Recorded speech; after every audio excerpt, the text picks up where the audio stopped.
អស់លទ្ធភាពហើយមិនដោយទៅតាមដំណើរក្រុមយ៉ាងនៅមិនប្រសើរ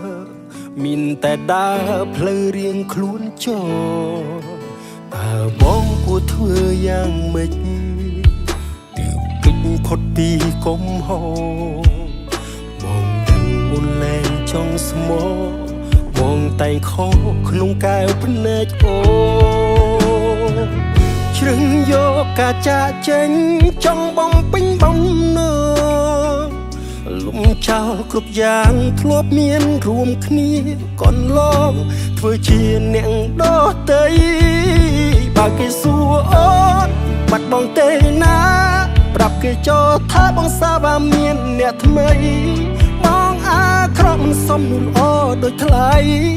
គេជប់សង្ស័យដេញដោលទៀតហើយនៅពេលគ្មានប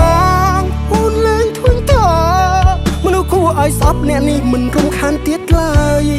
សង្ឃឹមការចាក់ចេញបងអាចធ្វើឲ្យអូនរីករាយនឹងមានអារម្មណ៍ល្អ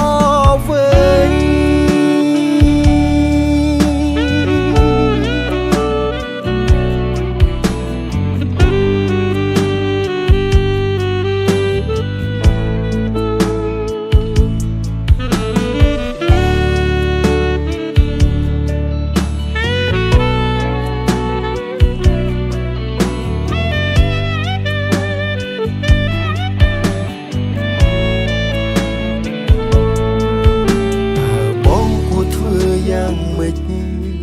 ទើបអាចគេចេញផុតពីកំហុសបងដឹងអូនលែងចង់ស្មោបងតែងខកក្នុងកែវភ្នែកអូជ្រឹងយកការចាកចេញចង់បំពេញបំណងលំចោលគ្រប់យ៉ាងធ្លាប់មានរួមគ្នា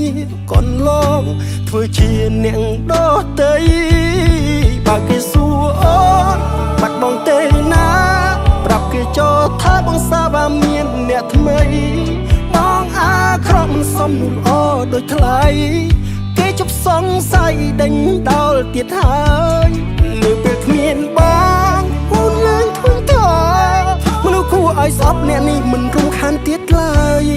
សង្ឃឹមការចាកចេញបងអាចធ្វើឲ្យអូនរីករាយនឹងមានអារម្មណ៍ល្អ